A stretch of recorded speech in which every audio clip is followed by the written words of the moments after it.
అందరికీ నమస్కారం, శుభోదయం. వెల్కమ్ టు మనీ మాస్టర్ వాళ్ళ 11th మే మండే.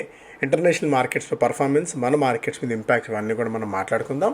సో ఇంటర్నేషనల్గా కంటే డొమెస్టిక్గా కూడా కొన్ని న్యూస్ ఫ్యాక్టర్స్, నిన్న ప్రధానమంత్రి మోడీ గారు చేసిన వ్యాఖ్యలను కూడా మనం ప్రధానంగా యాజ్ ఆఫ్ నో ఏషియన్ మార్కెట్స్లో ట్రెండ్ కొద్దిగా బలహీనంగా ఉంది. నికే 1/4% మేర నష్టాలతో ట్రేడ్ అవుతుండగా, హాంకాంగ్ 0.5% మేర నష్టాలతో, షాంఘై 1/4% మేర లాభాలతో కొనసాగుతూ ఉంది. China consumer wholesale inflation tops estimates in April as Iran war drives energy cost higher. So చైనాలో consumer and wholesale price inflation పెరిగింది అన్నట్టుగా కూడా. From Singapore to Brazil's the world eyes Trump Jinping summit outcome from afar. ఇక్కడ వీళ్ళిద్దరి మధ్య చర్చలు ఏ విధంగా ఉండబోతున్నాయి, ఏ దేశానికి దీనివల్ల ప్రయోజనం ఉంటుంది అన్న అంశాల మీద ప్రస్తుతం కొద్దిగా మార్కెట్ ఆచితూచి వ్యవహరిస్తుంది. Oil climbs as Netanyahu and Trump remarks stoke worries over rising Middle East tensions. మరొకసారి ఈ టెన్షన్స్, ఈ ఆయిల్ టెన్షన్స్ అనేది అదొక్కటే మనకు వరింగ్ ఫ్యాక్టర్స్. వాళ్ళు ఎంతకాలం కొట్టుకొని వచ్చినా మనకు ఇబ్బంది లేదు, కానీ బ్రెంట్ మళ్ళీ బిలో $100 ఉన్నది కాస్త మళ్ళీ $105 దగ్గర ట్రేడ్ అవుతుంది. మళ్ళీ ఒక 3.5% దాకా బ్రెంట్లో జంప్ చూస్తున్నాం. సో ఇది కొద్దిగా వరింగ్ ఫ్యాక్టర్. ఇక్కడ ఏదో ఒక పాయింట్ ఆఫ్ టైంలో ఒక ఫుల్ స్టాప్ పడకపోతే మనలాంటి ఎకానమీస్కి ఒక తీవ్రమైన ఇంపాక్ట్ ఉంటుంది. దానికి తోడు అక్కడ bilateral trade relations, BTA bilateral trade agreement సంబంధించి అక్కడ యూఎస్ టాప్ కోర్ట్ ఇచ్చిన ఒక డెసిషన్ కూడా మరొకసారి మన మీద ఇంపాక్ట్ అది చూపించబోతుంది. రష్యాతో అంటే ఎవరైతే ఇప్పుడు డెడ్ లైన్ ఒకటి పెట్టారో, ఇతర దేశాల నుంచి మనం క్రూడ్ కొనుగోలు చేసే అవకాశం మనకు కల్పించిందో యుఎస్, అది డెడ్ లైన్ చేరుకుంటుంది. పరోక్షంగా రష్యా మనతో ఉన్న స్నేహం అనుకోవచ్చు, ఆర్ఎల్స్ రకరకాల ఫ్యాక్టర్స్ వల్ల మనకు క్రూడ్ అయితే దొరుకుతుంది. బట్ హయ్యర్ ప్రైస్ బట్టి మనం క్రూడ్ కొనుగోలు చేయాల్సి వస్తుంది.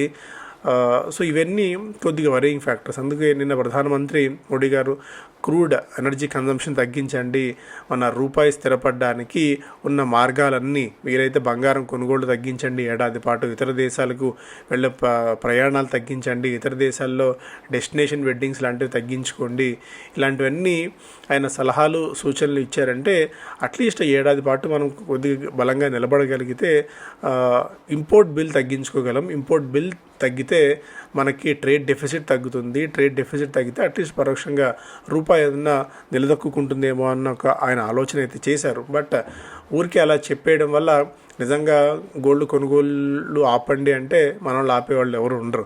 ఇంకా వీళ్ళుంటే ఏదన్నా మళ్ళీ ధరలు పెంచుతారేమో, మళ్ళీ గోల్డ్ దొరుకుతుందో లేదో అని చెప్పి ఒకటికి అవసరం ఉన్నా లేకున్నా ఒక 4 గ్రాములు 10 గ్రాములు ఎక్కువగానే మెంటాలిటీ ఉన్న దేశం మంది. సో అందువల్ల ఆయన చేసిన వ్యాఖ్యలు వాళ్ళ గోల్డ్ మార్కెట్ మీద, అంటే ఎస్పెషల్లీ ఈ జ్యువెలరీ రిలేటెడ్ స్టాక్స్ మీద ఎలాంటి ఇంపాక్ట్ చూపిస్తాయి. వర్క్ ఫ్రమ్ హోమ్ చేద్దాము కొద్ది రోజుల పాటు, దీనివల్ల పెట్రోల్ డీజిల్ కన్జంప్షన్ తగ్గుతుంది, బిజినెస్ మీటింగ్స్ని కూడా సాధ్యమైనంత వరకు ఇళ్ల నుంచే పరిమితం చేసుకోండి అని చెప్పి కూడా ఆయన వ్యాఖ్య చేశారు. ఇది ఎలాంటి పరిణామాలకు దారితీస్తుందని కూడా వాళ్ళ ట్రేడ్లో మనం చూడవచ్చు. యాజ్ ఆఫ్ నో అయితే గిఫ్ట్ నిఫ్టీ నష్టాలతోనే కొనసాగుతుంది. 2 వారాల పాటు మన మార్కెట్స్లో ఒక మొమెంటం, పాజిటివ్ మొమెంటం అయితే చూసాం. రిజల్ట్స్లో కూడా నెగిటివ్ సర్ప్రైజెస్ పెద్దగా లేవు. స్టేట్ బ్యాంక్ ఆఫ్ ఇండియా లాంటివి వాటిలో అది కూడా బాగా పర్ఫామ్ చేసినప్పటికీ మార్జిన్స్ అనుకున్నంత లేకపోవడం వల్ల కొద్దిగా ప్రాఫిట్ బుకింగ్ వచ్చింది. కానీ బట్ లాస్ట్ 2 వీక్స్ నుంచి రిజల్ట్స్ పాయింట్ ఆఫ్ వ్యూలో కూడా మంచి రిజల్ట్సే majority of the companies post చేస్తూ వచ్చాయి. ఎస్పెషల్లీ మిడ్ క్యాప్ ఇండెక్స్ ఒక అవుట్ పర్ఫార్మర్గా నిలిచింది. ఈ పాయింట్ ఆఫ్ టైంలో కొద్దిగా మనం అప్రమత్తంగా ఉండాలి. భారీ ఎత్తున డబ్బులు కమిట్ చేసేందుకు మేబీ బెస్ట్ టైం అవుతుందా కాదా అని ప్రస్తుతానికి చెప్పలేం, కానీ కొద్దిగా మనం వెయిట్ అండ్ వాచ్ మోడ్లో ఉండడం మంచిది. గోల్డ్ $4,700 దిగువనైతే ఉంది. సిల్వర్ అయితే $82 దగ్గర ఔన్స్ ట్రేడ్ కావడం అయితే చూస్తున్నాం. క్రిప్టో కరెన్సీస్లో బిట్ కాయిన్ మళ్ళీ 80,000 మార్క్ పైన $81,000 దగ్గరే బిట్ కాయిన్ అయితే ట్రేడ్ అవుతుంది. ఇది ఇంటర్నేషనల్ మార్కెట్స్ నుంచి అప్డేట్స్ పరంగా మనం చూస్తే ఇవాళ అంటే లాస్ట్ వీక్ అంతా కూడా ఈవెంట్ఫుల్ వీక్గా ఉంది. చాలా కంపెనీస్ రిజల్ట్స్ అనౌన్స్ చేశాయి కాబట్టి ఆ రిజల్ట్స్ రిలేటెడ్ యాక్షన్ ఇవాళ స్టాక్స్లో మనం గమనించవచ్చు. కెనరా బ్యాంక్, జేఎస్డబ్ల్యూ లాంటి ఇండియన్ హోటల్స్, అబాట్, యూపీఎల్ లాంటివి ఇవాళ రిజల్ట్స్ అనౌన్స్ చేయబోతున్న కంపెనీల జాబితాలో ఉన్నాయి. ఎంసీఎక్స్ ఇవన్నీ కూడా మెజారిటీ ఆఫ్ ది వాటిలో మనం డిస్కస్ చేసాం శనివారం రోజున ప్రసారమైన బులెటిన్లో.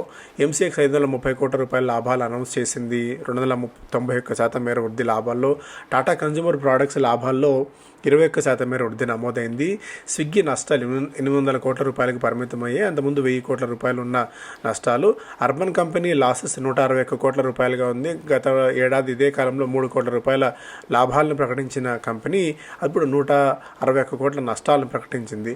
ఈరోజు రిజల్ట్స్ అనౌన్స్ చేయబోతున్న కంపెనీల జాబితాలో అవాట్ India, Anant Raj, Canara bank, Fractal Analytics, GR Infra, Heritage Foods, JBM Auto, Nuvama wealth, Syrma SGS లాంటి కంపెనీస్ ఉన్నాయి.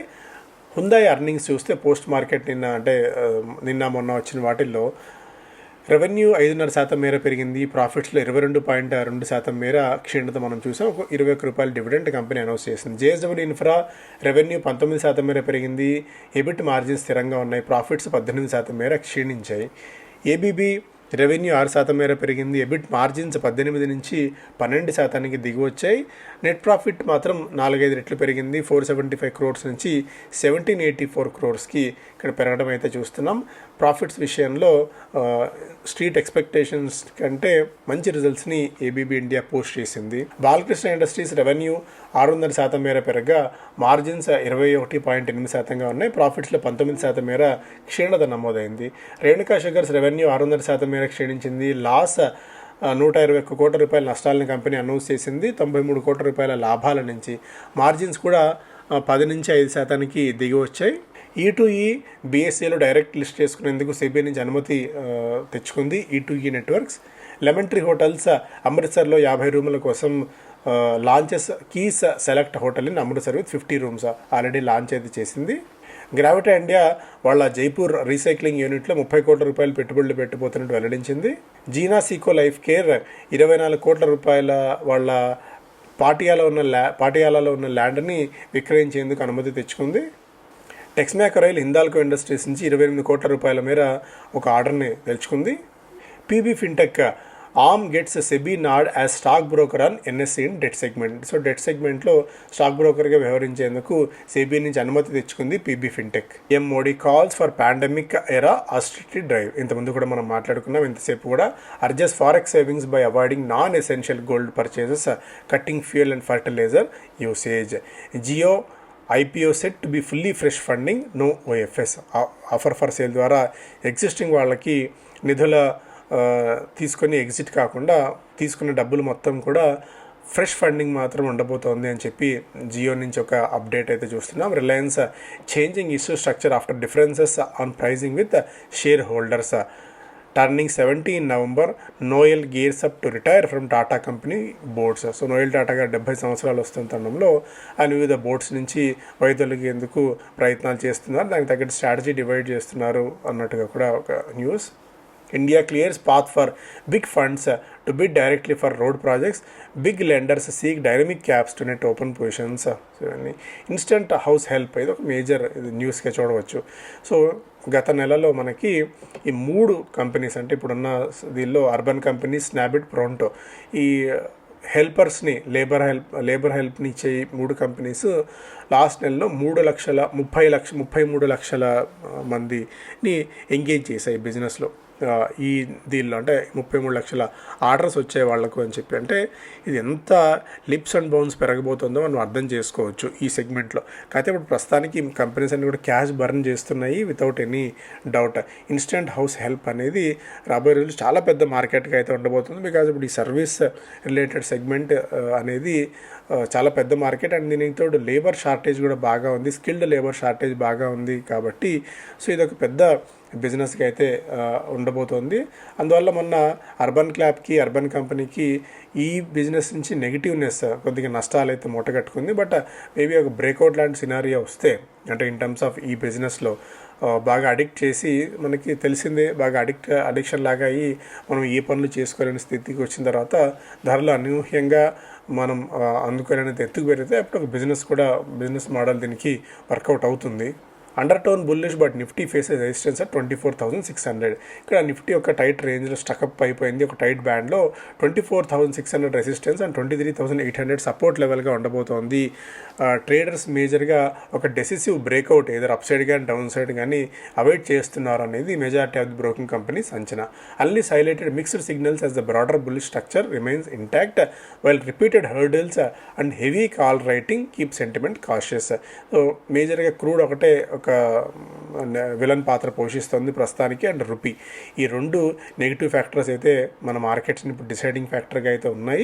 స్టాక్స్ పరంగా ఆనంద్ రాఠీ ఏమో లాటెంట్ వ్యూ అనలిటిక్స్ని, ప్రోటీన్ ఈ గౌ టెక్నాలజీ స్టాక్స్ని రికమెండ్ చేస్తుంది. Current market price, target, stop loss అన్నీ ఇక్కడ ఉన్నాయి. ఒకసారి మీరు పాస్ చేసుకొని ఈ వీళ్ళ రేషనల్ ఏంటి, ఎందుకు ఈ స్టాక్ని రికమెండ్ చేశారన్నది కూడా మీరు చదువుకోవచ్చు. ట్రేడ్ బుల్ సెక్యూరిటీస్ ఏమో ఫస్ట్ సోర్స్ సొల్యూషన్స్ని, అలాగే పూనావాలా ఫిన్కార్ప్ స్టాక్స్ని రికమెండ్ చేస్తున్నారు. ఇవన్నీ కూడా వీక్లీ బెట్స్ కింద మీరు కన్సిడర్ చేయండి. LKP security, Sonata soft and Mahindra financial services స్టాక్స్ని రికమెండ్ చేస్తున్నారు. అలాగే stable oil prices key to further gains in Nifty. ఇంతకుముందు కూడా మనం మాట్లాడుకున్నాం, ఆయిల్ ప్రైజెస్ స్థిరంగా ఉన్నంత వరకు మనకి ఇబ్బంది లేదు. ఆయిల్ ప్రైజెస్లో వొలటాలిటీ మరింతగా పెరిగి మరొకసారి $110-120 దాకా వెళ్ళినట్టయితే మనకు మరింత ఇబ్బందికర పరిణామాలు. అండ్ దీనికి కూడా ప్రభుత్వం ఇంకా పెట్రోల్ ధరలు పెంచుతామని చెప్పి ఫీలర్ అయితే ఇస్తుంది, కానీ బట్ ఎక్కడ నెగిటివ్నెస్ వస్తుందేమో అని చెప్పి చెప్తున్నా. డైలీ 1000 నుంచి 1,200 కోట్ల రూపాయల మీరు నష్టాలని భరిస్తున్నాయి oil marketing companies and government కూడా. బట్ ఇది ఎంత త్వరగా అడ్రస్ చేస్తే మార్కెట్ కూడా అంత ఈజీ అవుతుంది వితౌట్ ఎనీ డౌట్. ఎందుకంటే జనాలు కూడా ప్రిపేర్ అయ్యి ఉన్నారు, ధరలు పెంచక తప్పదు, ధరలు పెంచుతారు అని చెప్పి. సో దానికి తగ్గట్టు ధరలు కనుక పెంచినట్టయితే కొద్దిగా ఆయిల్ మార్కెటింగ్ కంపెనీస్ ఊరట నుంచి అంశంగా ఉంటుంది. India Iran to engage on Hormuz axis this week ఒకటి. అలాగే India and UAE to advance strategic defence tiles during the Modi visit. NTPC వాళ్ళ న్యూక్లియర్ ప్రాజెక్టుకి సంబంధించి ఫీజిబిలిటీ స్టడీ రిపోర్ట్ని సబ్మిట్ చేయబోతోంది. వారీ ఎనర్జీ యూఎస్ మీద బిగ్గా బెట్ చేయబోతోంది. అక్కడ సోలార్ సెల్ ఫెసిలిటీస్ని 1.6 గిగావాట్స్ నుంచి 4.5 గిగావాట్ సామర్థ్యానికి పెంచాలి. యూఎస్లో డిమాండ్కి తగ్గట్టు సప్లై చేయాలన్న ఉద్దేశంతో ప్రణాళికలు సిద్ధం చేసుకున్నామని చెప్పి వారీ ఎనర్జీస్ అయితే చెప్తోంది. అలాగే హెచ్డిఎఫ్సి ఏటీఎం మ్యాండేట్కి సంబంధించి హెచ్డిఎఫ్సి వాళ్ళ ఏటీఎంస్ అన్ని కూడా నిర్వహించడానికి సిఎంఎస్ ఇన్ఫో సిస్టమ్స్ 400 కోట్ల రూపాయల మ్యాండేట్ని గెలుచుకుంది. రాబోయే 5 ఏళ్ల కాలానికి 6,000 ఏటీఎంస్ వీళ్ళు నిర్వహించబోతున్నారు. బిజినెస్ స్టాండర్డ్ కోల్ ఇండియా దాదాపు 1,00,000 కోట్ల రూపాయల క్యాపెక్స్ని రాబోయే 5 ఏళ్లలో పెట్టేందుకు సిద్ధంగా ఉంది, పెట్టుబడులు పెట్టేందుకు సిద్ధంగా ఉంది విస్తరణ కోసం అని చెప్పి వాళ్ళ చీఫ్ బి సాయిరామ్ గారి ఇంటర్వ్యూని ఇక్కడైతే చూస్తున్నాం. Bengals stalled infra projects to get double engine Boost. అంతకుముందు కూడా మనం మాట్లాడుకున్నాం ఒకసారి. సో ఇక్కడ ఏవైతే స్టాల్ ప్రాజెక్ట్స్ ఉన్నాయో ఇన్ఫ్రా కంపెనీస్కి ఒక బెనిఫిట్గా మారబోతోంది. బెంగాల్లో ఉన్న స్టాల్ ప్రాజెక్ట్స్ అన్ని కూడా మళ్ళీ నిధులు వచ్చే అవకాశం కూడా ఉంటుందని చెప్పి. Losses pile up OMCs May hike retail price of fuel. ఇది ఎక్స్పెక్ట్ చేస్తున్నాం. ఇది ఈ రోజా రేపా ఏంటి అనేది, ఎంతవరకు ధరలు పెరగచ్చు అనేది కూడా మార్కెట్కి ఒక డిసైడింగ్ ఫ్యాక్టర్గా ఉండబోతుంది. సో ఇవి ప్రధానమైన వార్తలు వారం ప్రారంభం రోజున. Thank you so much.